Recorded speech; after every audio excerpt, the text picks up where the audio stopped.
Bienvenue dans cette nouvelle édition de l'Africa Tonight. Voici les titres de l'actualité. Au Togo, 8 représentants de la CENI manquaient à l'appel lors de la prestation de serment à la Cour constitutionnelle ce 13 novembre.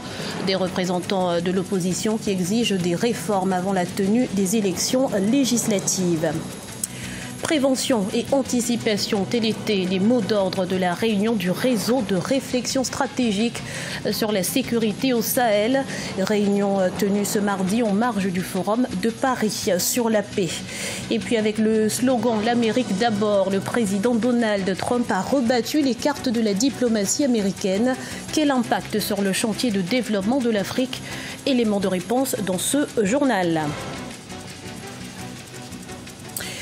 La CENI avance, mais l'opposition bloque. Alors que les préparatifs des élections législatives du 20 décembre 2018 s'accélèrent, l'opposition togolaise maintient son refus de participer au processus.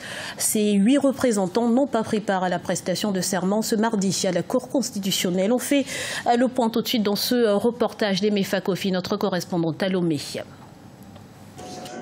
Attendu pour la prestation de serment ce 13 novembre, les 8 représentants de la coalition de l'opposition à la CENI, Commission électorale nationale indépendante, n'ont pas répondu à l'appel de la Cour constitutionnelle.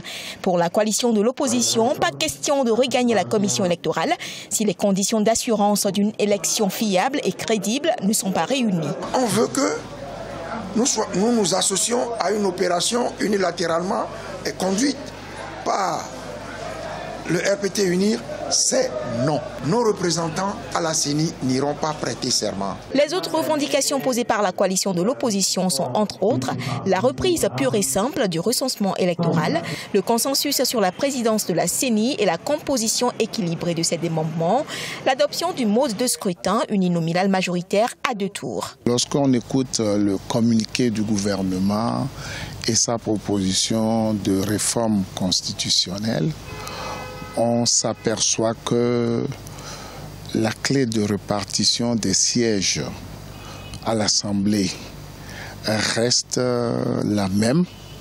Ça veut dire que UNIR peut avoir moins de voix dans les urnes et beaucoup plus de députés. Toutes les lois que l'on va prendre à l'Assemblée, UNIR sera majoritaire. À un peu plus d'un mois des législatives du 20 décembre, la coalition de l'opposition organise une marche le 17 novembre dans les rues de Lomé et appelle ses militants à boycotter le recensement électoral prorogé du 16 au 18 novembre 2018. Elle reste toutefois ouverte à la facilitation de la communauté économique des États de l'Afrique de l'Ouest. Il a fallu plus de 8 heures de débat pour parvenir à un consensus.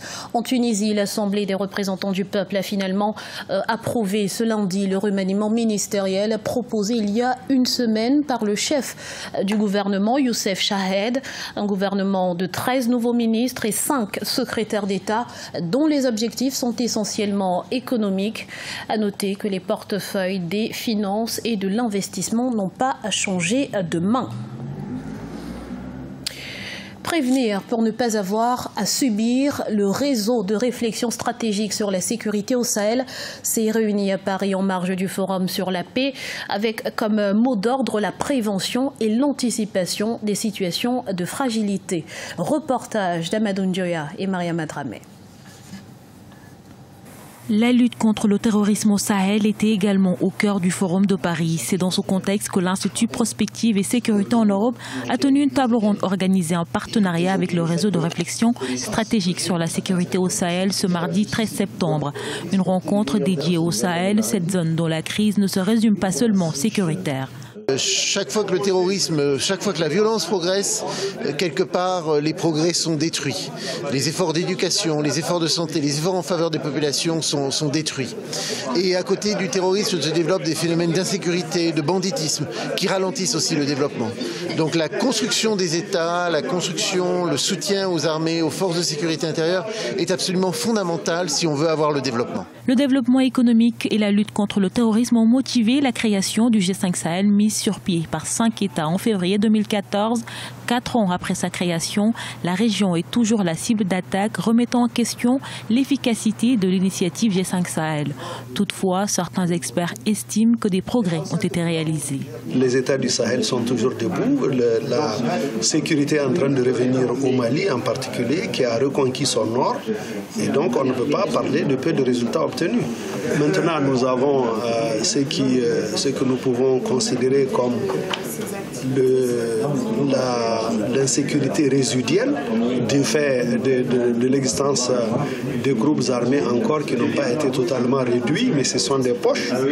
Sous le thème prévention et anticipation des situations de fragilité au Sahel, enjeu de l'alerte précoce et d'une approche inclusive, le Forum de Paris a mis l'accent sur le renforcement de l'intégration du continent et une réforme de l'institution pour garantir une autonomie financière pour relever les défis spécifiques à l'Afrique, notamment la sécurité, gage d'une paix durable. Redéfinir le rapport au monde des États-Unis, c'était le leitmotiv de la campagne du président Donald Trump. Une révolution de la politique étrangère des États-Unis qui affecte le monde entier. L'Afrique n'est pas en reste. Alors comment le continent peut-il tourner cette politique nationaliste à son avantage? Élément de réponse avec Corinne Kamdem et Hussein Ougay.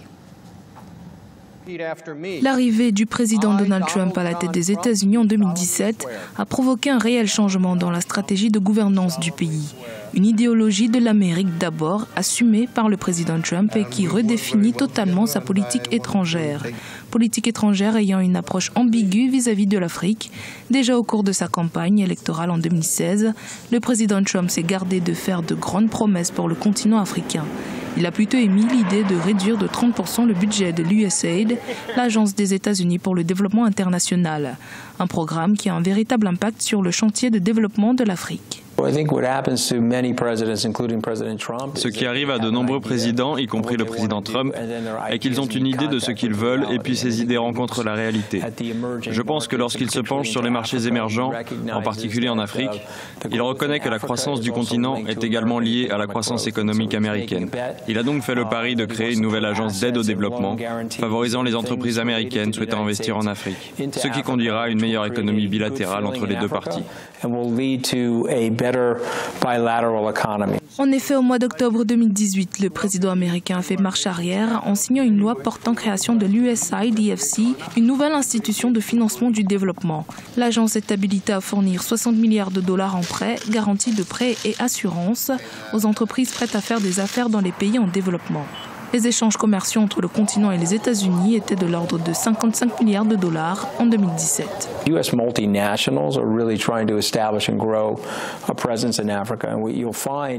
Les multinationales américaines tentent réellement d'établir et de renforcer leur présence en Afrique. Le PIB de certains pays africains augmente presque 2 fois plus que le PIB nord-américain. Les entreprises américaines doivent donc se positionner en Afrique et en tirer profit. La bonne nouvelle est que Donald Trump, devenu président, a examiné le paysage macroéconomique et la symétrie potentielle, la croissance bilatérale que les deux continents pourraient avoir. Il a donc commencé à changer de politique pour être plus respectueux des intérêts du continent. Pour de nombreux analystes, ce revirement a surtout été motivé par l'envie de réduire l'influence de la Chine sur le continent. Une sorte de réponse à l'initiative chinoise One Belt One Road, alors que Xi Jinping a annoncé au mois de septembre 60 milliards de dollars en faveur du développement de l'Afrique. Rappelons que les deux pays se livrent depuis peu une guerre économique ouverte, guerre dans laquelle l'Afrique pourrait bien tirer son épingle du jeu. À la page économique, les travaux de construction du barrage de Nachtigal vont pouvoir démarrer. Des accords engageants et définitifs d'un montant de 786 milliards de francs CFA ont été signés entre l'État du Cameroun et ses partenaires. L'ouvrage principal sera long de 1455 mètres et disposera d'une retenue d'eau de 27,8 millions de mètres cubes. Neilé Claude Bessa. Le projet hydroélectrique de Nachtigal a franchi une nouvelle étape avec la signature des accords de financement de 786 milliards de francs CFA entre l'État camerounais et les partenaires internationaux le 8 novembre 2018. Construit sur le fleuve Sanaga, Le barrage de Nachtigal permettra d'améliorer l'accessibilité et la fiabilité de l'approvisionnement en énergie renouvelable dans tout le pays. Le projet, qui est porté par la société Nachtigal Hydropower Company, augmentera de 30% les capacités de production actuelles du pays. Sur le plan énergétique, la construction envisagée avoisinera 400 MW, ce qui permettra aux grandes entreprises, mais également aux individus, de bénéficier d'une offre énergétique plus stable et de conditions de vie améliorées. Le barrage, d'une capacité de production de 420 MW, sera un pourvoyeur d'emplois au Cameroun. De sa phase de construction à sa mise en service, la centrale hydroélectrique de Nachtigal générera près de 1500 emplois directs sur une durée de 5 ans. Le projet contribuera également à dynamiser l'économie du pays. Au Cameroun, l'énergie constitue un facteur limitant de la production. À court terme, cet ouvrage devrait permettre de relever le niveau de production des grandes entreprises. Et à long terme, cette offre d'énergie améliorée pourrait permettre d'enclencher véritablement le processus d'industrialisation du Cameroun. À sa mise en service en 2023, le barrage de Nachtigal produira plus de 2900 gigawattheures par an. Rappelons que le Cameroun ambitionne de devenir un pays industrialisé à revenu intermédiaire à l'horizon 2035. La Côte d'Ivoire a de grands projets pour son nord gris.